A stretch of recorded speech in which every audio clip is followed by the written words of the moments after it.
በመሰረታዊ ኮምፒውተር ስልጠና አንዱ ወሳኙና የመጀመሪያው ሊሆን የሚገባው ነገር ኦፕሬቲንግ ሲስተም ነው። ኮምፒውተራችን ፊት ለፊት ስንከፍት ወይ ማይክሮሶፍት ዊንዶውስ ነው የሚሆነው፣ ወይ ማክ ነው የሚሆነው፣ ወይ ላይነክስ ነው የሚሆነው። በአብዛኛውን ጊዜ የምንጠቀምባቸው እነዚህ ናቸው። ዊንዶውስ ምንድን ነው? የተለያዩ ዊንዶውስ ቨርዥኖች አሉ። እነሱም በምንድን ነው የሚለያዩት? ዊንዶውስ እና ላይነክስ ወይም ማክ በምንድን ነው የሚለያዩት? ዊንዶው ብንጠቀም ምንም ሚስ የምናደርገው ነገር አለ? ማክ ብንጠቀም ላይነክስ ብንጠቀም የሚሉትን ዲስከስ እንደራረጋለን። በዋነኝነት የብሪፍ ሂስትሪ የኦፕሬቲንግ ሲስተሞች በአመታት ውስጥ ምን አይነት ለውጥ እያሳዩ መጡ፣ ከዛ ደግሞ እርስ በርሳቸው በምን ይለያያሉ፣ የትኛውን ቨርዥን ብንጠቀም ለእኛ ጥሩ ነው፣ ትክክለኛውን ኦፕሬቲንግ ሲስተም ለመጠቀም ስንፈልግ ምንድን ነው መስፈርት ካለው፣ ኦፕሬቲንግ ሲስተም ከመጫናችን በፊት ደግሞ ኮንሲደር ማድረግ ያለብን ፋክተሮች አሉ። የኛ ፍላጎት የኛስ የስራ ባህሪ ምን አይነት ነው የሚለው እናያለን። የኮምፒውተር ስፔሲፊኬሽኖች እናያለን። እነሱ ዲቴይሎች ምንድናቸው የሚለው እናያለን። በመጨረሻ ኦፕሬቲንግ ሲስተሞች በተለያዩ ዲቫይሶች ላይ አሉ። ነገር ግን እነዚህ ኦፕሬቲንግ ሲስተሞች የተለያዩ ናቸው። በሜዲካል ዲቫይሶች፣ በኢንዱስትሪ ዲቫይሶች፣ ሴኩሪቲ ሲስተሞች ምናምን እነሱ ምን አይነት ናቸው የሚለውን ራፍሊ እናያለን። ወደ መጀመሪያው ጉዳይ ስንገባ የዊንዶውስ ሂስትሪ ነው። ዊንዶውስ እንግዲህ በአንድ ጊዜ ዊንዶውስ 11 ላውንች አልተደረገም። እንደምናውቀው ለመጀመሪያ ጊዜ በ1981 ነው ኤምኤስ ዶስ ማይክሮሶፍት ዲስክ ኦፕሬቲንግ ሲስተም ላውንች የተደረገው። አይቢኤም ኮምፒውተሮች ሰሩበት የነበረው ኦፕሬቲንግ ሲስተም ማለት ነው። ከዛ በ85 ከ4 ዓመት በኋላ ዊንዶው 1 ላውንች ተደረገ። ከዛ ዊንዶውስ 95 መሀል ላይ 98 የሚል ላውንች ተደርጎ ነበር። ከዛ ኤክስፒ፣ ከዛ ቪስታ እያለ ብዙ ጊዜ ብዙዎቻችን የምናውቃቸው ኤክስፒ፣ ዊንዶው 7፣ ዊንዶው 8 እና ዊንዶው 10፣ ዊንዶው 11 አሁን ያለው ናቸው። በተለያየ ጊዜ ያው እንግዲህ የተለያዩ ፊቸሮችን እየጨመሩ እየመጡ ናቸው። እያንዳንዱ ማየታችን ብዙም ሬሌቫንት መስሎ አይሰማኝም፣ ጀስት ሂስትሪውን ከማውራት ያለፈ። ለመጀመሪያ ጊዜ የነበረው የዊንዶውስ 1 85 ላይ የነበረው ኢከን ስታርታፕ ኢከኑ ይህን ይመስላል ኢንተርፌሱ። ከዛ በኋላ እያለ እስከ ዊንዶው 8 ድረስ ያለው ነው እዚህ ጋር ያስቀመጥኩላችሁ። ከዛ በኋላ ኢቭን ያሉት ሁለት የማይክሮሶፍት ኢከን፣ ማይክሮሶፍት እንደምናውቀው እንደዚህ አይነት ኢከን ያለው እሱን ኢከን አለቀቁም።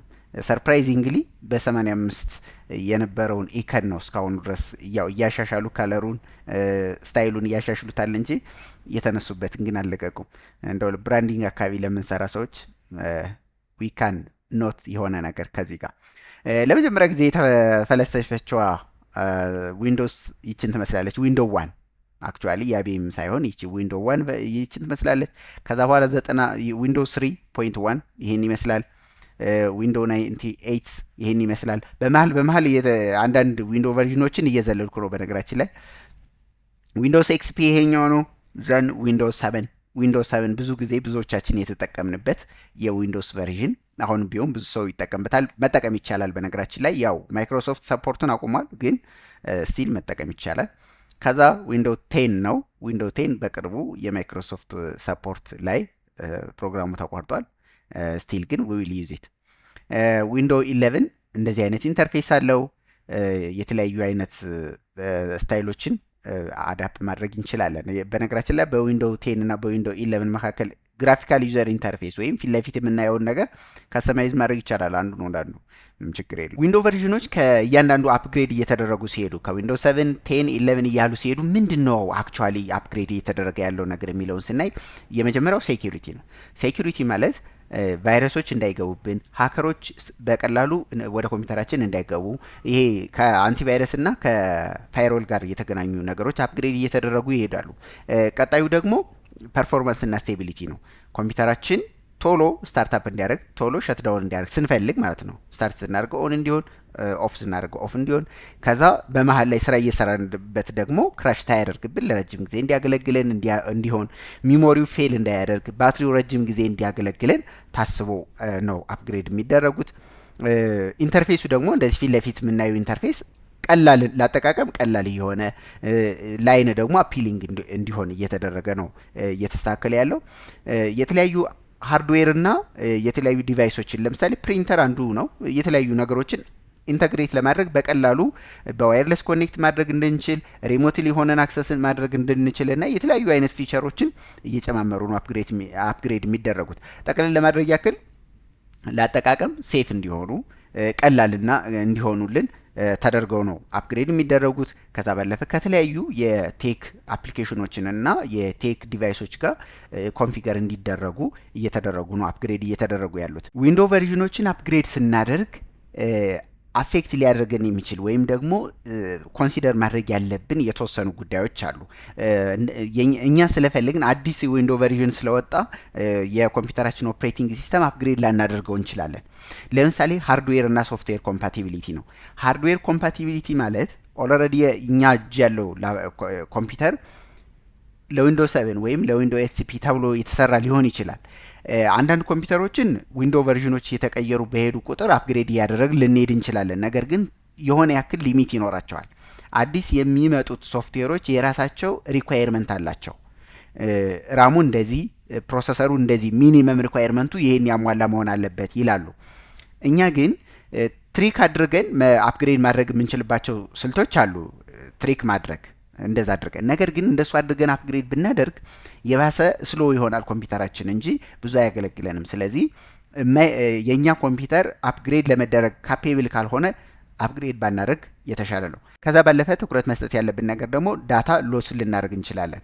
ስለዚህ ዳታችን ሊጠፋብን እንዳይችል ፎርማት ልናደርገው እንችላለን፣ ወይ አፕግሬድ ሲደረግ ዳታው እንዳይጠፋ በሃርድ ዲስክ ወይም በፍላሽ ፋይላችንን ባካፕ ማድረግ ይኖርብናል።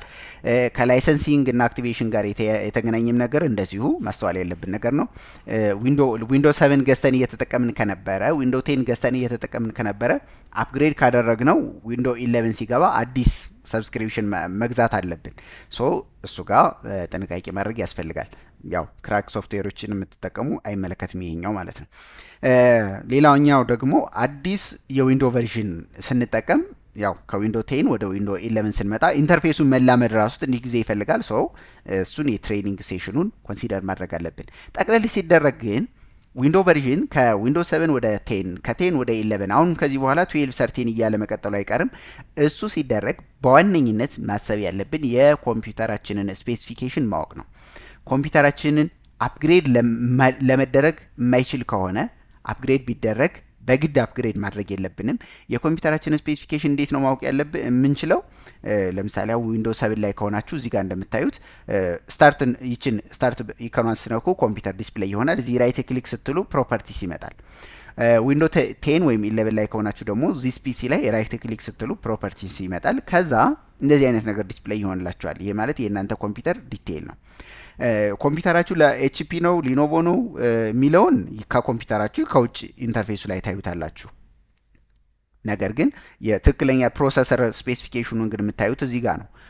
ከዛም ባለፈ አንዳንድ ላፕቶፖች እና ዴስክቶፖች እንደ ተጨማሪ ዲቴይል ይኖራቸዋል። አሁን ኤችፒ ምናምን ኤችፒ ፓቪሊየን ይላል እዚህ ጋር። እንደዚህ አይነት ተጨማሪ ዲቴይሎች ሊሰጣችሁ ይችላል ኮምፒውተራችሁ። ካልሰጣችሁ ግን አትሊስት ፕሮሰሰሩና ራም ዲቴይሉን እዚህ ጋር ከሰጣችሁ በፕሮሰሰር የዋናው ሞዴል ከውጭ ላይ ታነባላችሁ። የፕሮሰሰርና የራም ዲቴይሉን ደግሞ ከዚህ አይታችሁ ኦንላይንም ቢሆን ሰርች አድርጋችሁ ይሄ ኮምፒውተር ዊንዶው 10 ሰፖርት ያደርጋል ወይ ዊንዶው 11 ሰፖርት ያደርጋል ወይ ብላችሁ ሰርች ማድረግ ትችላላችሁ። ኮምፒውተራችሁ ሰፖርት ካላደረገ ያው እንዳልኳችሁ ላግ እንዳያደርግባችሁ ስሎ እየሆነ እንዳያስቸግራችሁ ነው። ስለዚህ እንደሱ ካልሆነ አፕግሬድ ማድረግ አይመከርም። ወደ ቀጣዩ ስንሄድ ማክና ላይነክስ ኢቮሉሽን ተመሳሳይ ነው። ልክ እንደ ዊንዶውስ በተለያየ ዓመታት ነው አፕግሬድ እየተደረጉ የመጡት።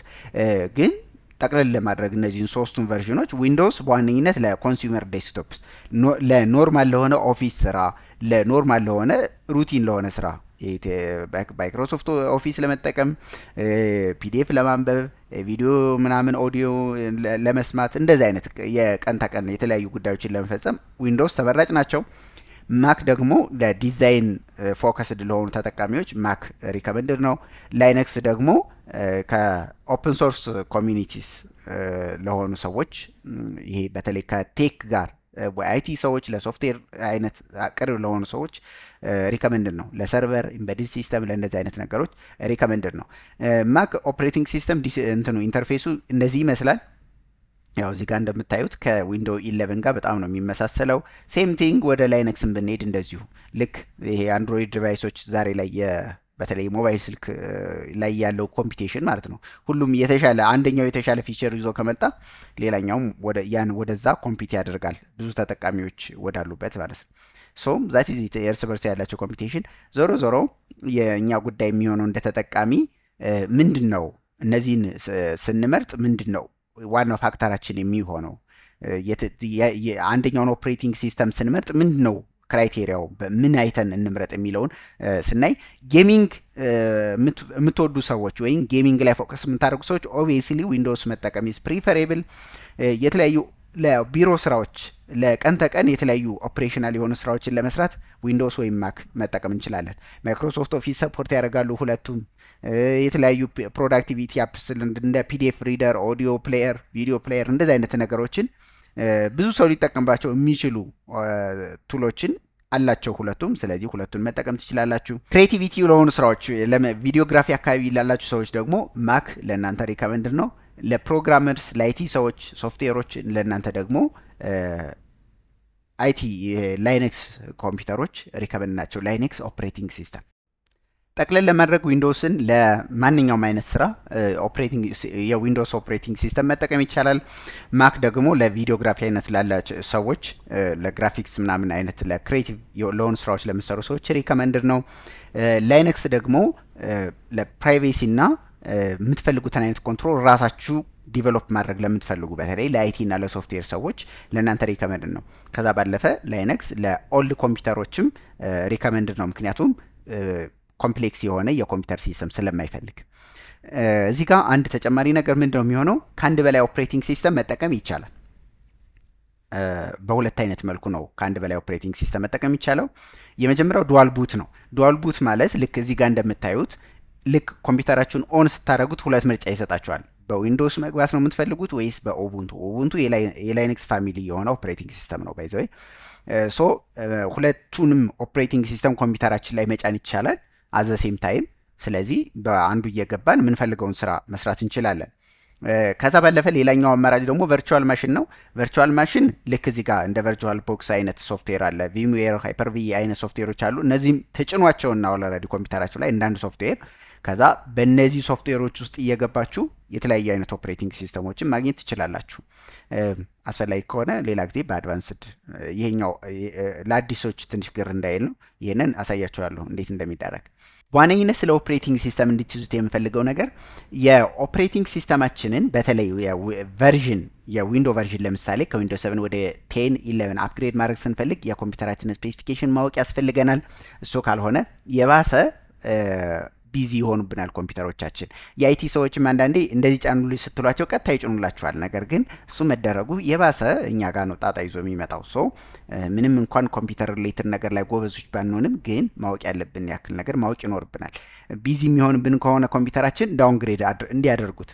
ዊንዶ 7 ከሆነ ፍሎለስሊ መስራት የሚችለው እኛ ኮምፒውተር ላይ ዊንዶ 7 አስጭናችሁ ተጠቀሙ። ኢት ኢዝ ኦኬ። አንቲቫይረስ መጫን አለባችሁ ኤክስተርናል። እሱን ካደረጋችሁ ኢት ወርክስ ፋይን።